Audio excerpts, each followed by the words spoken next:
accurate to the extent practicable.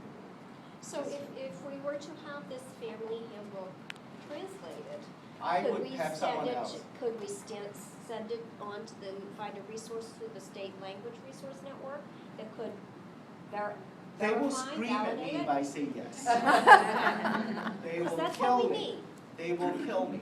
But if that should happen, I would suggest you bring it up to Lynette, Amy, or Meg, and then they can send it on to Juan, and they will make a consideration. They may not be able to do word for you. They may will give you the general thrust and highlight key areas which you think. But before you do that, I would try to find a second set of eyes. And not Today's- Google translation. Not Google. No, don't Google. Yeah, don't Google. And it will take you forever to Google. Besides, you can't input Korean yourself either, so you can't translate that. I mean, the other way, from English to Korean, I hesitate with that piece of it, especially with stuff that you think are absolutely critical to that process. However, there's lots of universities now that do volunteer work. Oh, yeah. And I know RPI has a huge, in particular, Korean contingent there.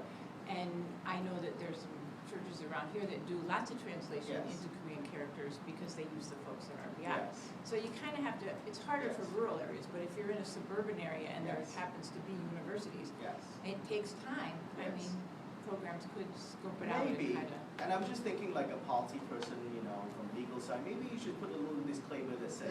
Yeah, I exactly. A little disclaimer that says that, this is, to the extent Well, that we could do, I don't know, ask your lawyer to do that. Yeah. And besides that, I think it's about how trustworthy is this document. If I am Korean speaking, in my case, I'm Spanish speaking, and I read a document and I know it was house bred, it was done by someone who's not an actual expert in translation. Yes. I mock at it, and I know that Yes, I have difficulty saying, yes, this is really reliable information I'm giving to you, when this language is incorrect, assuming that the person is not literate in your language, which is an insult. Thank you for bringing up that. That's So several that's where points in I have Bala's a comments. really. One is, if we do that, you know how school district, I love this is a private conversation, don't report this. You know how districts love to send out e-blasts, e-newsletters, right? They send out these tweets and all that. Great idea, but you make several fundamental flaws in your assumption. You assume that one, they can access the technology, two, that they can actually read what you write, and they understand what you write.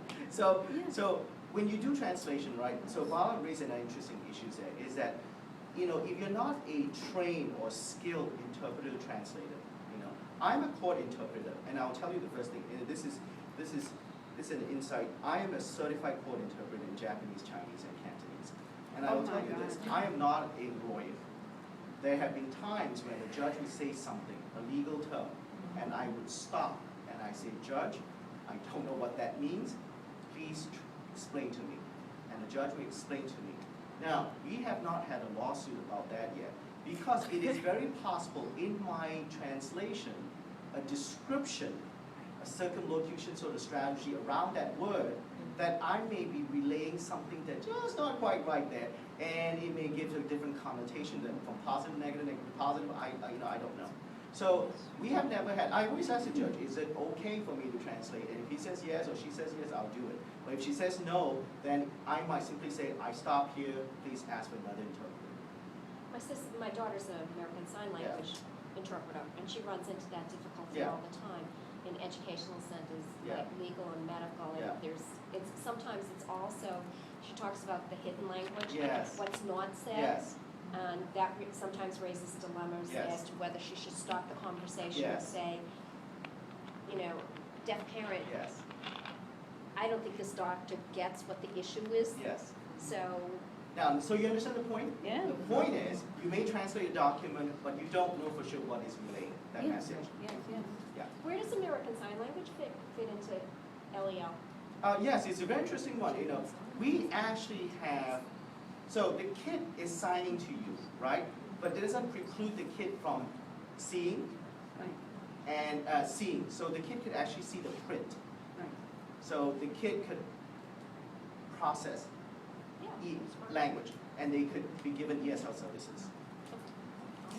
But they have a second layer of the sign language piece. So it's like, I know what you're asking, but there's two sets of services they have to get.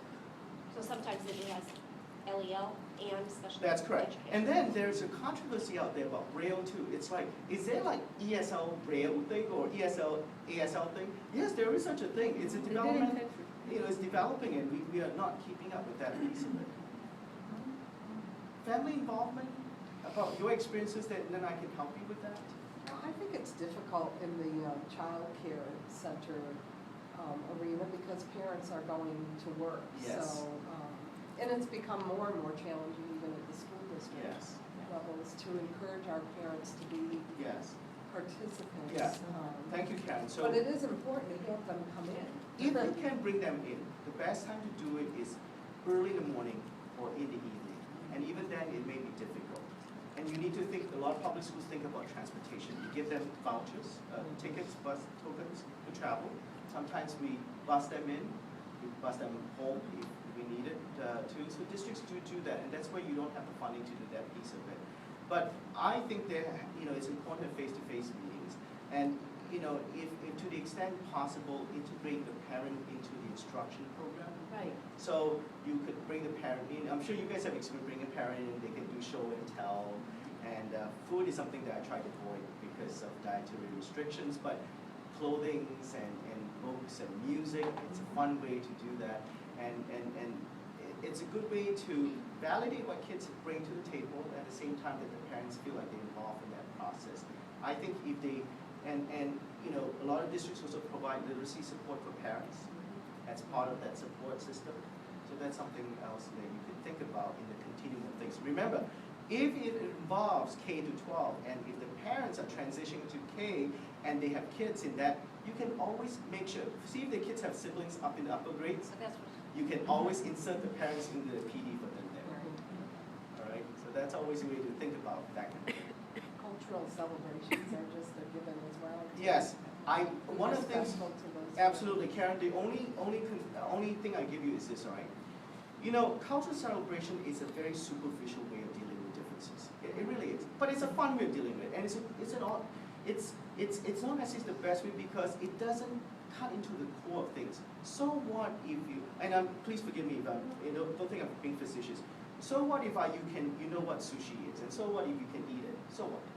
But what is more important is, that this concept of this eating this thing here, that students, the non-English speakers, the English dominant students understand that concept, that there are differences in food dietary requirements, that this is not bad, but it's different. It's just different, and we do it, and there's nutritional value. We can talk a lot about that. So in other words, say, look, rather than staying put in any cultural activity, staying at this level, you just dig deeper.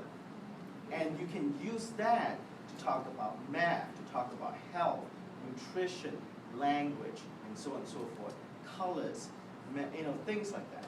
I think Oh, I have a question. sure. So just going back to the resources at the local level. Yeah. What's the best approach to tie into those resources? Do you go to the local school? Do you go to the district? How do you? If you work within the district, there must be someone who's in charge of the ESL bilingual education program. So the coordinator or the director, that will be your first line of communication there. Rather than going to the superintendent, you probably get the word that way. Yeah. I would go to the ESL bilingual coordinator director. You have lots of those in Long Island, for sure. Yes. In Hudson Valley, you have lots of those. You have all those directors in the big farms, for sure. Brendan Gallivan, for example, Myra Todd, for example, in Syracuse. These folks, Tamara Alsassi in Buffalo, for example, she's all there, they're all there. Can you make a list of those names for us? I don't have, those lists ready, but if you just email to Amy and it will shoot you, and you can Google them. They're all these titles, I've looked, all their titles are listed there. Okay, so For the big fives, for sure, for New York City is Angelica Infante's office, the Office of English Language Learners. Okay. And then they have, we work very closely with Richard Bellis and Lisette Cologne in the office, the New York City Department of Education Office of English Language Learners. Cologne, did you say? Office of English Language Learners. And Angelica Again. Infante is the director. Richard Bellis, Lisette Cologne are right below. Those are the associates who can help you with that piece of it. So that's the first line of communication there. And what you want to do is not to say, give me this, but look at your commonalities where you can insert into their programs and strengthen their program. So instead of looking at a K-12, you might look at PK with the understanding that the parents are actually moving into K. The kids are moving to K. Well, if that makes whole sense. transition piece, you speak about that whole language Yeah. survey. We did that with our pre-K and our school age program, although I'm thinking, how do we pick up the rest of our community? If you were universal pre-K Yeah. and our city district, they Yes. would do the screening as, at the end of the pre-K to Ah, prepare them yes. for So entrance into kindergarten. That's So they correct. weren't just all on the doorstep in That's right. September. I They want to really- give, Karen brought a really interesting point, right? There is a lot of controversy about evaluating your students at the end of the school year, going into K. Can you tell me why? Change. What can they develop? To what extent can they develop proficiency between June, July, August, and September? And when they hit school, it is very possible, if this is a very language-rich environment, and the kids were fortunate enough to be sent to camps, to travel, they might acquire so much more language than when they were first initially assessed. That has created a lot of headaches for us, that the assessment may not be entirely accurate entering into kindergarten. But we don't have any of the ways to do it. So you don't want to have that. So it wouldn't Well, be. that's the argument at pre-K level. No one wants to assess because, you know, they change so often. Yeah. But you have to have No, some type of policy-wise, accountability. we're not gonna change yet, but we need to acknowledge that there is a problem Right. at when you assess students. And that, thank you for bringing that up. Well, so when you assess, because when they're coming into your doorstep, but what do they bring with them is what they had in June, and in May. That's what they already have with them. That 3-month, whatever I was added there is an addition, That is correct. right? That is It's an absolutely correct. addition too, And the so. assessment doesn't account for those months. Exactly. Yeah. It doesn't account for those Yeah. months, however, there's a It huge gives them some packet over here baseline and that's then already you coming. It's update it. as a baseline. But the school districts are obligated to screen Not the second in time. September? No. Oh, not the second Not time, the so that would be second considered. Yeah, That's not why many obligated of to them- screen the second time. That's why many Up of to them. There the is summer. just impossible. Logistically speaking, it is just really, really hard for districts. Logistically speaking. That's what we are. So our standards, begin with the understanding for those centers or family providers that begin the education with families through the breastfeeding process, Oh. right? Like right from the beginning. Yes.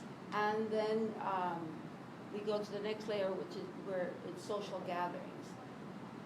Then it comes to the formal educating of parents. Yes, workshop So training, other that's- events on educational topics. Right. Now, I'll right, be so- very honest, if it's simply about educating about the school system, the district itself, there is nothing wrong with talking to Myra Todd and Syracuse and say, listen, can we just add a few more parents to that? It doesn't cost them any more. In the sense of like food and materials, I don't think it does. Mhm. Because you don't have that many, right? I mean, your classes are not that big, correct? 40 kids? Well, we're talking about centers that have 140 children that may be feeding into a school district Yeah. after early childhood So, all centers right, so or let me family pull back. I providers. can't that answer have- that except engage Myra Todd at Syracuse, Brenda Gallivan at Rochester, Tamara Alsassi at Buffalo, New York City, see what they can do for you.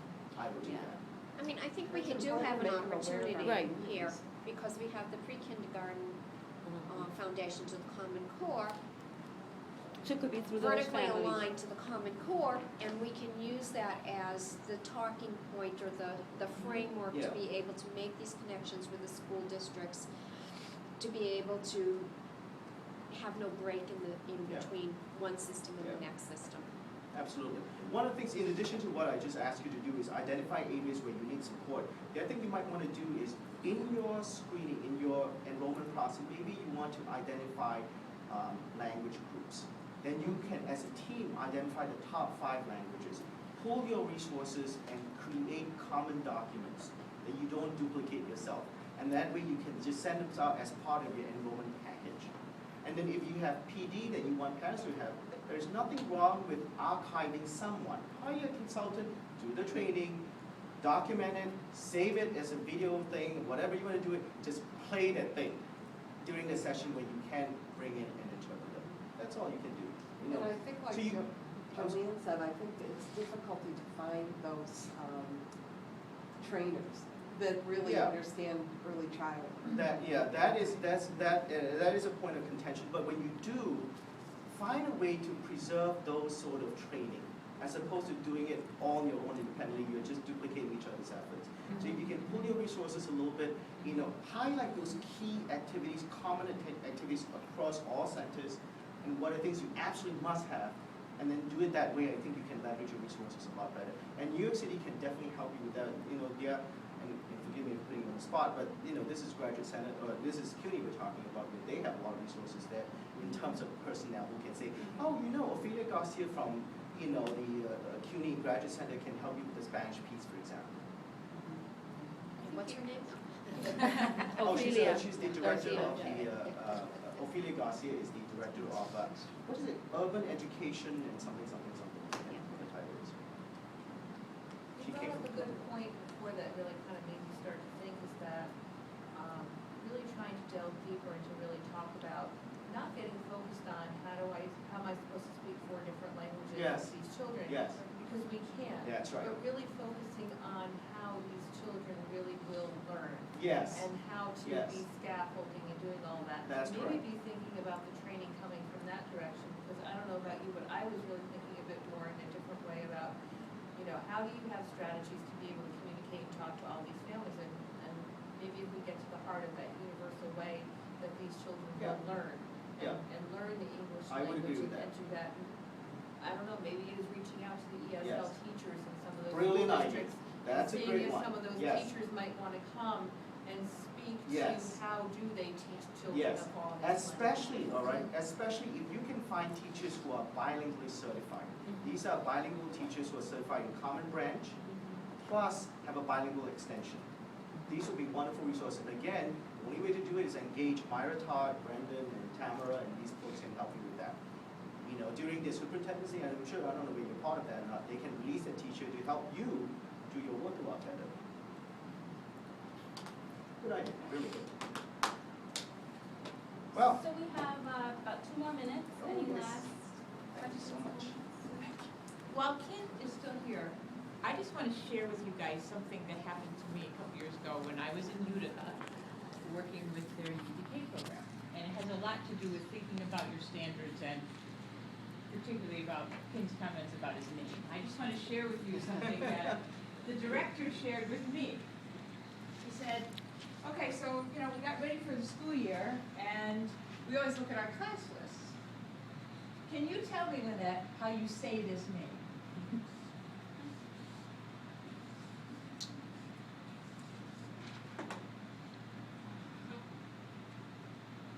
Nah.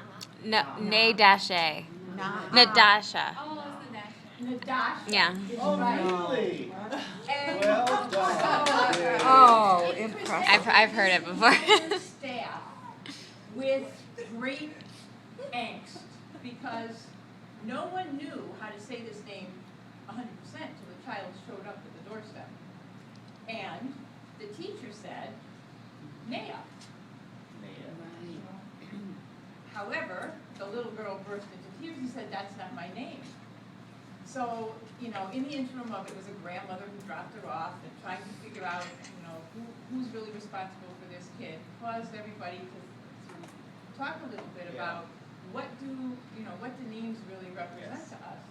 And so the story goes on, and she continued to cry when people called her Naya. It took weeks before they could actually get the parent to come in. Yes. And her last name was Williams, and her name was Nadasha. That's what's on her birth certificate. And it was simply because, and it was all documented in the folder, that Mom just thought this was faster to write. She put on her birth certificate. But when you think about family engagement and all those other things and what we're going to teach kids, the assumptions we make sometimes, but it really was Nadasha. Man, you stole my ending. But I was thinking for See, a we guy- think alike in that sense, For a guy who has such a great name. I This is very I funny. feel, I'll say this much. I know Lynette for many years now, 6 years since I've been in the Army, and we've talked a lot about her family. One of these days she asked about her amazing family and what Lynette has done for a lot of children. So I'm just going to leave it We at that. started at the same time, around the same time as Thea, so. Yeah, ask about her kids, so you know what I mean. He's a wonderful resource. Use him if you can, and if you want, and put this with it, because between us, we'll certainly figure out. Yes. So I want to end just like the way Lynette, I was intending to end, Lynette, before you stole my thunder. I'm so But that's all sorry. right. The name, all right, is how I started, and that's how I want to end. Because imagine the discomfort that, you know, I felt as a student, and the discomfort you felt as a service provider to me when I first came to your classroom. And imagine how I would have to explain to you, or my parents have to explain to you in their halting English, what this name is, what the hell does it mean, and you having the discomfort of asking. And please don't think of it like that. I think you should embrace it and say, you know what, this is so cool. Can you tell me? My name is Mary. What's your name? I mean, I don't know that. I've never taught little kids, so I don't know. I don't know. But I think what I'm trying to tell you is this. Embedded in that name are your family engagement. Embedded in that name are your lessons. Because that's what they bring to the table to you, all right? You can look at it and say, wow, you know what, this is really bad. We have to start from scratch again. Maybe not. Look at it the other way, it's like, oh my God, he actually spelled his word in letters. Wow, how great is that? And what else do you do with that letters? You know, I think that's the approach you want to take, that I can, you know, share with you and perhaps help you help you do a little better. Just like Joanne said, right? It's not about feeling bad what you can't do, but you should embrace what you can do to the extent practicable, like our policy makers will say. To the extent practicable, this is what we offer, and then you can always build on that through shared experiences. Yeah. Thank you.